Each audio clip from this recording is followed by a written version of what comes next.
한국인이 사랑하는 미국 주식의 성과는 어떨까요? 저번 주에 깜짝 놀랄 만한 데이터가 나왔는데 미국에 상장되어 있는 세배 레버리지 ETF를 한국인이 3분의 1 이상 가지고 있다는 소식입니다. 인터넷에서 많이 본 것 같은 속슬, TSLL, TMF 한국인의 보유 비중이 엄청납니다. 한국인이 가장 똑똑한 걸까요? 아니면 다른 나라 사람들은 다 자기 나라 주식만 하고 미국 주식을 안 하는 걸까요? 과거에 한국인이 보유했던 미국 주식들의 성과는 어땠을까요? 저를 포함해서 이 영상 보고 계시는 많은 분들은 개미입니다. 돈이 많아도 슈퍼 개미일 뿐이고요. 대부분은 그냥 한국 개미죠. 그리고 개미들의 성과가 좋지 못하다는 건 워낙 유명한 사실입니다. 지금까지는 우리가 주식으로 돈을 못 번 건 한국 주식을 했기 때문이다라는 핑계가 있었습니다. 실제로 코스피도 안 올랐고요. 코스닥은 계속 떨어집니다.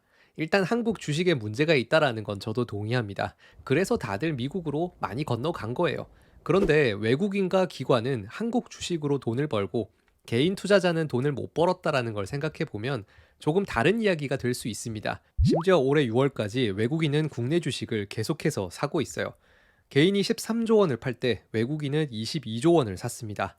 외국인들이 우리가 파는 거를 굳이 미국 놔두고 한국까지 와서 주식을 산다고 합니다. 이 친구들은 바보일까요? 가끔 이런 거 보이죠? 외국인 기관이 사는 종목과 개인이 사는 종목의 차이를 보면 확실히 다릅니다. 일단 국내 주식 기준으로 올해 1월부터 지금까지 개인, 기관, 외국인이 매수한 상위 10개 종목을 볼게요. 이렇게 보자마자 누가 수익이 좋을지 바로 예상이 되시나요? 일단 기관은 금융주 위주로 매입을 했고 외국인은 삼성전자, 하이닉스 그리고 현대나 기아차를 많이 산 것 같네요. 올해 1월부터 지금까지 주가를 살펴보면 금융도 많이 올랐고요. 현대차도 많이 올랐습니다. 하이닉스도 30%나 올랐네요. 삼성전자 하나 빼면 외국인과 기관은 수익이 많이 났겠네요.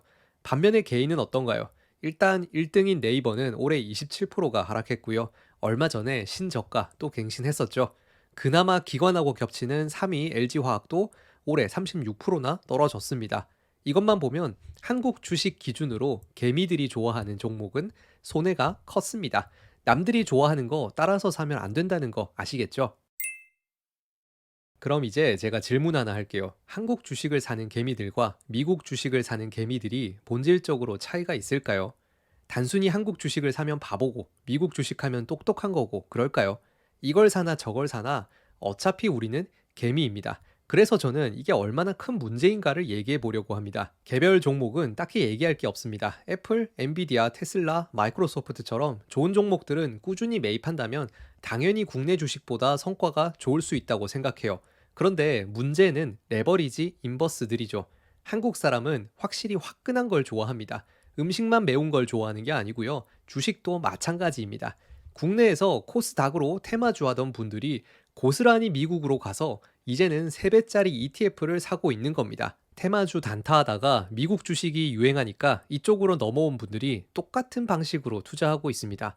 심지어 테슬라의 2배짜리 TSLL이라는 ETF는 전체 시가총액의 3분의 1을 한국인이 가지고 있습니다. 주가를 이야기하기 전에 얼마나 많이 가지고 있나 확인해 볼게요. TSLL은 2022년 8월에 상장했습니다. 같은 날 TSLS라고 하는 인버스도 나왔네요. TSLL은 지금 전체 자산이 1.8 빌리언 달러 정도 됩니다. 우리 돈으로 약 2조 원이니까 한국인이 보유한 물량만 7천억이나 된다는 겁니다. 이제 주가를 볼게요. 테슬라의 2배 레버리지라고 하니까 당연히 테슬라보다 2배는 올랐을 것 같죠? 2022년 8월 상장한 이후부터 지금까지 주가를 비교해 보겠습니다. 일단 테슬라가 몇 년째 주가가 별로 안 좋아요. 테슬라라는 회사를 투자하겠다면 응원하고 싶은데 레버리지를 투자하신다면 저는 말리고 싶습니다. 일단 상장 이후부터 지금까지 주가는 테슬라가 마이너스 28%, TSLL은 마이너스 59%로 2배 이상 차이가 납니다. 상장부터 지금까지 큰 일은 없었으니까 이렇게 별 느낌은 없어요. 원래 주식이 떨어졌으니까 더 사고 싶고 오를 것 같으니까 레버리지를 사는 겁니다. 그런데 제가 말린다고 했잖아요. 주가가 오르면 2배 수익이 날 것 같은데 왜 저는 반대할까요? 가장 좋은 예시를 하나 보여드릴게요. 미국 말고 우리가 전망이 좋다고 생각하는 나라가 인도죠. 인도 ETF 가장 유명한 게 INDA라고 하는 게 있습니다. MSCI 인디아 지수를 추종하네요. 최근 5년 동안 80%나 올랐습니다. 정말 엄청 올랐죠. 그럼 이걸 5년 동안 레버리지로 샀으면 160% 수익이 났을 것 같죠? 한번 정답을 보기 전에 예상해 보세요. 똑같은 지수로 2배 레버리지에 투자했다면 수익이 얼마일까요? 정답은 36%입니다. 160%가 아니고요. 36%예요. 지수보다 훨씬 못한 수익이 나왔습니다. 그나마 이것도 최근 3년 이상 올라서 다행인 거예요. 레버리지를 하면 안 되는 이유 여기서 한번 보겠습니다. INDL이라는 ETF 2020년 2월에 65달러였습니다. 코로나가 시작되자마자 2달 만에 10달러가 됐어요. 6분의 1 토막 난 겁니다.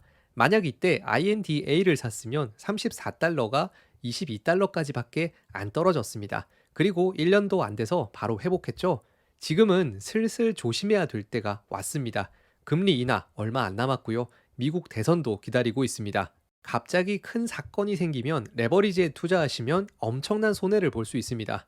남들보다 조금 더 벌려고 했다가 주식시장에서 퇴출되는 경우가 이럴 때 생깁니다. 이걸 다시 회복하려면 또 5년은 걸리겠죠. 이어서 많은 분들이 또 좋아하는 SOXL, 일명 속슬이라는 ETF도 보겠습니다. 지난 5년 동안 반도체는 꾸준히 성장했습니다. 3배 레버리지를 안 하고 그냥 ETF만 샀어도 5년 동안 250% 가까이 되는 수익이 나오네요. 그런데 만약에 속스를 투자했으면 3배 레버리지지만 실제 수익률은 300%로 크게 차이가 안 납니다. 지금 오르고 있으니 성과가 좋은 거지 하락하는 시기에는 훨씬 더 많이 떨어졌겠죠? 거기다 이런 변동성으로 인한 스트레스까지 생각하면 그냥 평범하게 투자하는 게 최고입니다. 제가 2주 미국 실업률을 기준으로 이야기하는 경제 지표가 하나 있다고 했죠. 3의 법칙이라는 게 있는데 갑자기 실업률이 올라가면 경제 위기가 발생할 확률 꽤 높다고 합니다. 그리고 며칠 전에 또 이상한 뉴스가 하나 떴습니다. 미국 고용률 통계가 잘못되었다고 해요. 최근 1년 동안 근로자 수가 무려 81만 명이나 감소했다고 합니다.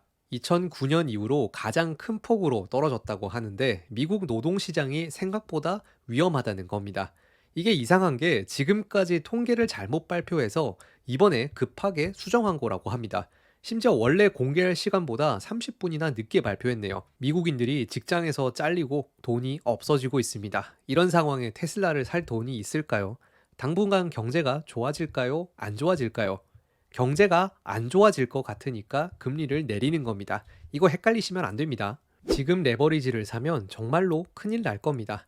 제가 딱 장담할 수 있는 건 레버리지만 투자하시면 앞으로 3년 안에 번 거 전부 다 날릴 수도 있습니다. 얼마 전에 엔캐리 트레이드 하나 때문에 전 세계 주가가 폭락을 했었죠. 아무도 예상하지 못했습니다. 다행히 금방 회복했지만 앞으로도 이런 일은 또 반복될 겁니다. 오늘 내용 정리해 보겠습니다. 국내 주식, 한국인은 떠나가고 외국인은 들어옵니다. 그렇게 떠나서 미국으로 갔는데 멀쩡한 종목도 사지만 화끈한 성격 어디 안 갔습니다. 미국에 있는 2~3배 레버리지 ETF를 한국인들이 너무 좋아하네요.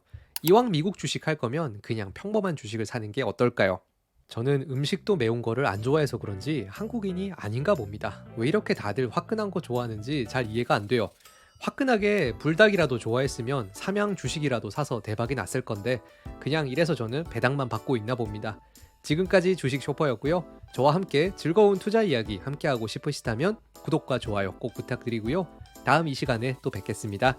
감사합니다.